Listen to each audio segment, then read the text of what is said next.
आज हम third trimester of pregnancy के बारे में बात करेंगे। थर्ड ट्राइमेस्टर ऑफ प्रेगनेंसी यानी प्रेगनेंसी का 7th, 8th और 9th मंथ को हम थर्ड ट्राइमेस्टर ऑफ प्रेगनेंसी बोलते हैं। यानी अगर हम वीक्स में कहें तो 28 to 40 वीक्स, यानी 28 वीक से लेके प्रेगनेंसी के एंड तक, जब तक भी आपकी डिलीवरी होती है, या फिर मैक्सिमम ऑफ 40 वीक्स को हम थर्ड ट्राइमेस्टर ऑफ प्रेगनेंसी बोलते हैं।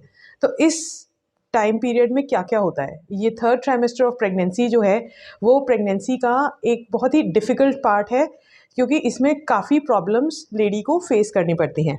इसमें बेबी का वेट एकदम रैपिड तरीके से बढ़ना शुरू होता है, तेज़ तरीके से बढ़ना शुरू होता है। सेकेंड ट्राइमेस्टर के एंड में जैसे हमने बताया था कि बेबी का वेट 1 किलो के करीब, 1 किलो के करीब होता है। थर्ड ट्राइमेस्टर के एंड तक आते आते बच्चे का वेट 2.5 से लेके 3 से लेके 3.5 किलो तक हो जाता है। इसमें आपका वेट भी इंक्रीज़ होना स्टार्ट हो जाता है और इंक्रीज़ हो जाता है, और पूरे ड्यूरेशन प्रेगनेंसी की स्टार्टिंग से लेके प्रेगनेंसी के एंड तक देखें तो आपका वेट करीबन 10 से 11 kilo on an average increase होता है। इस टाइम पे बेबी के सेंस ऑर्गन्स अच्छे से डेवलप हो जाते हैं। बच्चे के कान और देखने की सुनने की क्षमता और देखने की क्षमता काफ़ी हद तक इंक्रीज़ हो जाती है। बच्चे को इस टाइम पे बाहर की सारी आवाज़ें सुनाई देती हैं। हो सकता है वो इतनी क्लियर ना हो, लेकिन बच्चा सब कुछ सुन सकता है। साथ ही बच्चे की देखने की शक्ति भी इस ट्राइमेस्टर में अच्छे से डेवलप हो जाती है, और बच्चा दिन या रात में डिफरेंस जो है वो अंदर पेट में पता कर सकता है। इसके अलावा बच्चे के हाथ पैर, बॉडी मूवमेंट्स अच्छे से इस टाइम बहुत अच्छे से कोऑर्डिनेट हो जाती हैं। मूवमेंट्स सेकंड ट्राइमेस्टर से ही स्टार्ट हो जाती है, लेकिन थर्ड ट्राइमेस्टर में एक इनका पर्टिकुलर पैटर्न बन जाता है और वो और भी ज़्यादा कोऑर्डिनेटेड हो जाती है। और इसमें हमको बेबी की मूवमेंट्स जो है उनका ध्यान रखना चाहिए कि थर्ड ट्राइमेस्टर ऑफ प्रेगनेंसी में हर दिन आपको कितनी मूवमेंट्स बेबी की फील होती हैं, तो क्या नॉर्मल है और क्या एबनॉर्मल। बेबी की मूवमेंट्स जो हैं करीबन आपको और पूरे दिन में अराउंड 10 मिनिमम मूवमेंट्स बच्चे की आपको फील होनी चाहिए। ये मूवमेंट्स किसी भी तरह से हो सकती है, या तो ये एक किक के फॉर्म में हो सकती है, एक रोल के फॉर्म में हो सकती है, एक स्विश के फॉर्म में हो सकती है, या बच्चा पूरा गोल गोल भी घूमता है, या कई बार हाथ या पैर मारने का पता लगता है। इन सभी को हम मूवमेंट्स कहते हैं। लेकिन जो मूवमेंट्स का पैटर्न भी होता है, जनरली क्या होता है, बेबी खाना खाने के बाद या कोई मीठी चीज़ खाने के बाद ज़्यादा अच्छे से मूव करता है। तो इसमें आपको ये ध्यान रखना है कि अगर आप पूरे दिन भर ध्यान नहीं रख सकते कि बच्चा कितनी बार घूम रहा है, आपको ये एक टाइम पीरियड में, जैसे आपने ब्रेकफास्ट किया या लंच किया या डिनर किया, कुछ भी एक मील, उसके बाद लेफ्ट साइड की करवट लेके आप लेट जाएं, और उस 1 घंटे में आप ध्यान रखें कि बेबी की मूवमेंट्स एटलीस्ट 3 से 4 बार हो जानी चाहिए। अगर ऐसा है तो इसका मतलब बेबी अंदर हेल्दी है। तो बेबी मूवमेंट्स जो होती हैं वो एक बहुत अच्छा साइन है ये पता लगाने का कि बच्चा अंदर बिल्कुल ठीक ठाक है। तो इसीलिए बेबी मूवमेंट्स का थर्ड ट्राइमेस्टर में आपको खास ख्याल रखना चाहिए। इसके अलावा बेबी की पोजीशन जो है वो थर्ड ट्राइमेस्टर के एंड तक आते आते, यानी 35 से लेके 36 वीक्स में, ये बेबी की जो पोजीशन है वो फिक्स हो जाती है। ये वो बच्चा सीधा हो सकता है, सीधा यानी कि head down position. Head down position को किफेलिक पोजीशन भी बोलते हैं। ये एक नॉर्मल पोजीशन होती है। और इसके अलावा दूसरी पोजीशंस होती हैं ब्रीच, यानी जिसमें बच्चे के पैर नीचे की तरफ होते हैं और सिर ऊपर की तरफ होता है। एक होता है ट्रांसवर्स पोजीशन, जिसमें बच्चा आड़ा होता है पेट में। इनमें से कोई भी पोजीशन बच्चे की हो सकती है, और थर्ड ट्राइमेस्टर के एंड तक आते आते बच्चे की पोजीशन फिक्स हो जाती है।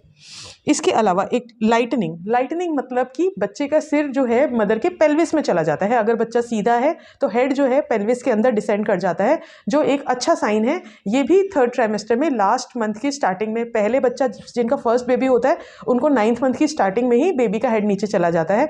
इसको लाइटनिंग बोलते हैं। ऊपर से माँ को थोड़ा सा रिलीफ पड़ जाता है, क्योंकि जो स्ट्रेचिंग और प्रॉब्लम हो रही होती है वो काफ़ी कम हो जाती है, और ऊपर से हल्का हल्का फील होता है मदर को। इसके साथ ही ब्रेस्ट चेंजेस थर्ड ट्राइमेस्टर में और ज़्यादा इंक्रीज़ हो जाते हैं। ब्रेस्ट और हैवी हो जाती हैं और ज़्यादा सेंसिटिव हो जाते हैं। इसके अलावा कई बार आपको ब्रेस्ट में से थोड़ा बहुत डिस्चार्ज या मिल्क डिस्चार्ज जो है वो भी एक नॉर्मल फिनोमिना है। इससे घबराने की कोई ज़रूरत नहीं है, लेकिन आपको बार बार प्रेस करके दबा के नहीं देखना चाहिए कि वो आ रहा है या नहीं। अगर अपने आप ही आ रहा है तो उसको आप सिर्फ पोंछ लें। मदर में इस टाइम पे कई इमोशनल चेंजेस आने शुरू हो जाते हैं। ये भी प्रेगनेंसी के हार्मोन्स की वजह से होता है। मदर कई बार डिप्रेस हो जाती हैं, कई बार बहुत टेंशन में रहते हैं, स्ट्रेस में रहते हैं कि पता नहीं डिलीवरी में क्या होगा, कैसे होगा, पता नहीं मैं डिलीवरी के पेन सहन कर पाऊँगी या नहीं, पता नहीं मैं बच्चे को बाद में संभाल पाऊँगी नहीं या नहीं, पता नहीं मैं उसको ब्रेस्ट फीड कर पाऊँगी कि नहीं। ये सारे सवाल और अनसर्टेनिटी जो है वो बहुत कॉमन है। इससे आप अकेले नहीं हैं। आप यही सोच के चलिए कि दुनिया में बहुत हज़ारों माएँ, करोड़ों माँ हैं जो इस टाइम प्रेग्नेंट हैं और वो सभी इसी प्रोसीजर्स के थ्रू गुजर रही हैं। तो आप इसमें अकेले नहीं हैं और आपकी फैमिली हमेशा आपको इस चीज़ के लिए और डॉक्टर आपको सपोर्ट करेंगे। इसके अलावा जो कॉमन सिम्टम्स हम फेस करते हैं प्रेगनेंसी के 3rd ट्राइमेस्टर में, वो कई जगह पेन स्टार्ट हो जाते हैं। बैक में पेन एक बहुत कॉमन फीचर है। इसके बारे में हमने 2nd ट्राइमेस्टर में भी सुना था, 2nd ट्राइमेस्टर वाली वीडियो में। तो ये सारे जो पेन हैं वो 3rd ट्राइमेस्टर में और ज़्यादा इंक्रीज़ हो सकते हैं। बैक पेन, लेग्स में पेन, हिप्स में पेन, एब्डोमेन में, पेट में नीचे की तरफ पेन, ये सारा कुछ बहुत कॉमन है। अगर ये माइल्ड है तो इससे घबराने की ज़रूरत नहीं है। आप, जैसे मैंने पहले बताया था, आप फिज़िकली एक्टिव रहिए, वॉक कीजिए, स्ट्रेचिंग एक्सरसाइजेस कीजिए, कंफर्टेबल शूज़ पहनिए और कंफर्टेबल पोजीशन में सोइए। जनरली लेफ़्ट साइड की पोजीशन में सोना हम रिकमेंड करते हैं और सोते टाइम जब आप करवट लेके सोते हैं अपने दोनों पैरों के बीच में एक पिलो रख लेंगे तो आप काफ़ी कंफर्टेबल पोजीशन में सो सकते हैं। अपना पोस्चर ठीक रखिए, बैक को स्ट्रेट करके बैठिए और दिन भर एक्टिव रहिए फिजिकली। नीचे प्रेशर सेंसेशन फील होना बहुत ही नॉर्मल फीचर है और पेट में हल्का फुल्का पेन होना भी नॉर्मल है। ब्रैक्सटन हिक कंट्रैक्शंस एक तरह की स्पेशल कॉन्ट्रैक्शंस होते हैं जो 9th मंथ में या 3rd ट्राइमेस्टर में काफ़ी कॉमन है। इसमें पेट एकदम टाइट होता है और अपने आप ही रिलैक्स हो जाता है। ये लेबर पेन्स नहीं होते, ये काफ़ी इरेगुलर होते हैं, इनका कोई फिक्स पैटर्न नहीं होता और साथ ही ये पेन के साथ एसोसिएटेड नहीं होते। बेसिकली इसमें बॉडी आपकी यूट्रस आगे जाके जो लेबर पेन्स होने वाले हैं उसके लिए अपने आप को रेडी कर रहा होता है। इससे घबराने की कोई बात नहीं है, ये भी परफेक्टली नॉर्मल है। इसके अलावा क्योंकि हेड आपका पेल्विस में चला जाता है, वो पेशाब की थैली यानी जो ब्लैडर होता है, यूरिनरी ब्लैडर, उस पर प्रेशर डालता है जिसकी वजह से बार बार यूरिन आने की प्रॉब्लम आप फेस कर सकते हैं। आपको हर बार लगेगा कि मुझे अभी फिर यूरिन आ रहा है, बार बार यूरिन आ रहा है, ये भी परफेक्टली नॉर्मल है। इसके साथ अगर आपको पेशाब में, यूरिन में कोई जलन है या फिर आपको फीवर आ रहा है या फिर यूरिन में बहुत ज़्यादा करते टाइम पेन या दर्द हो रहा है तो डेफिनेटली आपको डॉक्टर से कंसल्ट करना चाहिए क्योंकि ये यूरिन इन्फेक्शन के सिम्टम्स हो सकते हैं। यूरिन इनकॉन्टिनेंस भी इस टाइम पे बहुत कॉमन होता है, यानी जैसे कि आप खांसेंगे या छीकेंगे तो यूरिन थोड़ा बहुत लीक हो सकता है। ये भी नीचे के जो मसल्स हैं उनमें चेंजेस आने की वजह से होता है। तो इसके लिए कीगल्स एक्सरसाइजेस जो हैं वो बहुत हेल्पफुल होती हैं जिसमें आप नीचे के मसल्स को एक कॉन्ट्रैक्शन के फेज़ में ले जाएं और कॉन्ट्रैक्ट कीजिए, उनको होल्ड करके रखिए और रिलैक्स कीजिए और इससे आपके पेल्विक्स की जो मसल्स हैं वो काफ़ी स्ट्रॉन्ग हो जाती हैं जिससे आप इस प्रॉब्लम से बच सकते हैं। वेजाइनल डिस्चार्ज जैसे हमने 2nd ट्राइमेस्टर में डिस्कस किया था, ये भी एक कॉमन चीज़ है। ऑब्वियसली आपको इसको लीकेज के साथ डिफ्रेंशिएट करना है, यानी अगर एकदम बहुत ज़्यादा पानी की तरह क्लियर वाटरी डिस्चार्ज हो रहा है तो इसका मतलब आपकी पानी की थैली फट गई है और आपको डॉक्टर के पास इमीडिएटली जाना चाहिए। थोड़ा बहुत वाइट डिस्चार्ज जो है वो नॉर्मल होता है, उसके में घबराने की ज़रूरत बिल्कुल भी नहीं है। वैरिकोज वेन्स इस टाइम पे कई पेशेंट्स में देखे जाती है। ये बेसिकली इस वजह से होता है क्योंकि पैरों की जो ब्लड सर्कुलेशन है वो हार्ट तक नहीं पहुंच पाती क्योंकि बीच में पेट जो है वो उस ब्लड सर्कुलेशन के साथ इंटरफियर करता है। तो इसके लिए भी आप पैरों की सिकाई कर सकते हैं, गर्म पानी से सिकाई कर सकते हैं, उसकी मसाज कर सकते हैं। ज़्यादा देर पैर लटका के ना बैठें, पैरों को एक किसी ऊंची चीज़ पे रख के आपको सपोर्ट करके बैठना चाहिए। और अगर ज़्यादा ही वेरिकोज वेन्स है तो आप इलास्टिक स्टॉकिंग्स भी यूज़ कर सकते हैं। पैरों में स्वेलिंग भी एक बहुत कॉमन फीचर होता है। इसमें आपके कई बार ये स्वेलिंग नॉर्मल भी हो सकती है, एबनॉर्मल। कैसे पहचानेंगे कि आपके पैरों की स्वेलिंग नॉर्मल है या नहीं? अगर आप बैठे हुए, आपने पैर लटका के बैठे हुए हैं और पैरों में स्वेलिंग आ रही है और आप जब लेटते हैं या सो के सुबह उठते हैं तो स्वेलिंग कम हो जाती है, तो ये एक नॉर्मल चीज़ है। लेकिन अगर स्वेलिंग बहुत ज़्यादा इंक्रीज़ हो गई है और लेटने के बाद या पैरों को ऊपर करके रखने के बाद भी नहीं उतर रही है तो आपको डेफिनेटली डॉक्टर से कंसल्ट करना चाहिए क्योंकि ये हाई बीपी का लक्षण हो सकता है। अब इसके बाद आप डॉक्टर की विजिट्स के लिए इसमें कब कब जाते हैं? इसमें फ्रीक्वेंसी डॉक्टर्स की विजिट की इंक्रीज़ हो जाती है। डॉक्टर आपको एवरी 15 डेज़, हर 15 दिन में कॉल करते हैं जिसमें आपका बीपी, वेट, बच्चे की धड़कन और फंडल हाइट यानी यूट्रस की कितनी ग्रोथ हो रही है वो डॉक्टर चेक करते हैं।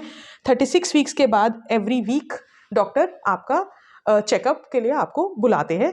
9th मंथ में एक अल्ट्रासाउंड भी होता है जिसमें बेबी की पोजीशन, बेबी की वेट, प्लेसेंटा, आपका अवलनाल की क्या पोजीशन है, बच्चे के आसपास कितना पानी है, बच्चे के गले में अवलनाल तो नहीं फंसी हुई, कॉर्ड तो नहीं इंटैंगल्ड है, ये सब चीज़ें डॉक्टर इस अल्ट्रासाउंड में चेक करते हैं। इसके अलावा आपको ये पता होना बहुत ज़रूरी है कि 9th मंथ में रेड फ्लैग साइंस यानी 3rd ट्राइमेस्टर में रेड फ्लैग साइंस क्या होते हैं, जो ऐसे सिम्टम्स होने पे जिसमें आपको एकदम डॉक्टर के पास पहुंचना चाहिए। अगर आपको लेबर पेन स्टार्ट हो गए तो लेबर पेन्स आप कैसे पहचानेंगे कि ये लेबर पेन्स हैं? लेबर पेन्स जनरली एक टिपिकल पैटर्न में आते हैं, ये बैक से लेके फ्रंट तक जाते हैं और एक बार कॉन्ट्रैक्शन के साथ यूट्रस टाइट होता है और साथ में आपको बहुत इंटेंस पेन फील होता है। ये कुछ सेकंड रहता है, उसके बाद ये बिल्कुल डिसअपियर हो जाता है। फिर एक पर्टिकुलर टाइम इंटरवल के बाद यानी 5 मिनट या 10 मिनट के बाद ऐसा ही पेन विद कॉन्ट्रैक्शन फिर से उठता है और ये ऐसा करते करते ये मतलब बिल्कुल फिक्स टाइम इंटरवल्स पे आते हैं ये पेन, और धीरे धीरे करके इनकी फ्रीक्वेंसी इंक्रीज होती जाती है, जल्दी जल्दी आने लगते हैं और ड्यूरेशन ऑफ पेन, जितनी देर पेन रहता है वो इंक्रीज होता जाता है। तो अगर ऐसा आपको हो रहा है तो आप समझ सकते हैं कि आपको लेबर पेन स्टार्ट हो गई और आपको डॉक्टर के पास इमीडिएटली जाना चाहिए। लीकिंग, अगर पानी की थैली फट गई तो क्लियर वाटरी डिस्चार्ज नीचे से वेजाइना में से आएगा और इसके ये भी होने के बाद आपको इमीडिएटली डॉक्टर को कंसल्ट करना चाहिए। ब्लीडिंग, अगर आपको ब्लीडिंग है, माइल्ड ब्लीडिंग कई बार म्यूकस प्लग रिलीज होने की वजह से होता है, ये भी लेबर स्टार्ट होने की यानी डिलीवरी स्टार्ट के प्रोसीजर स्टार्ट होने का सिम्टम है। इसके अलावा ब्लीडिंग कई बार प्लेसेंटा अपनी जगह छोड़ देता है जिसकी वजह से भी ब्लीडिंग हो सकती है, और कई बार प्लेसेंटा नीचे की तरफ होता है, बच्चेदानी की मुंह पे होता है जिसको प्लेसेंटा प्रीविया बोलते हैं, ये भी ब्लीडिंग कर सकता है। तो ब्लीडिंग होने पे भी इमीडिएटली डॉक्टर के पास आपको पहुंचना चाहिए।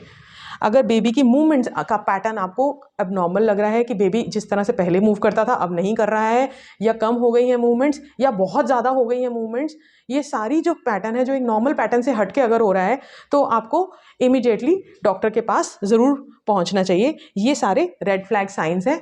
इसके साथ ही मैं आपको ये भी बताना चाहूँगी कि 9th मंथ की स्टार्टिंग में ही आपको अपने बैग जो हैं वो पैक कर लेने चाहिए, ताकि इमीडिएटली कभी भी कोई इमरजेंसी हो तो सीधा बैग उठा के आप सीधा डायरेक्टली हॉस्पिटल इमीडिएटली पहुँच सकें और बैग पैक करने में आपको प्रॉब्लम ना आए। उस बैग में आपको सारी ज़रूरत की चीज़ें रखनी चाहिए। ये मैं अपनी नेक्स्ट वीडियो में आपको डिस्कस करूँगी। तो अगर आपको ये वीडियो पसंद आई तो प्लीज़ इसको लाइक और शेयर कीजिए, और फर्दर इन्फॉर्मेशनल वीडियोज़ के लिए हमारे चैनल को सब्सक्राइब कीजिए और बेल आइकन को प्रेस कीजिए। Thank you.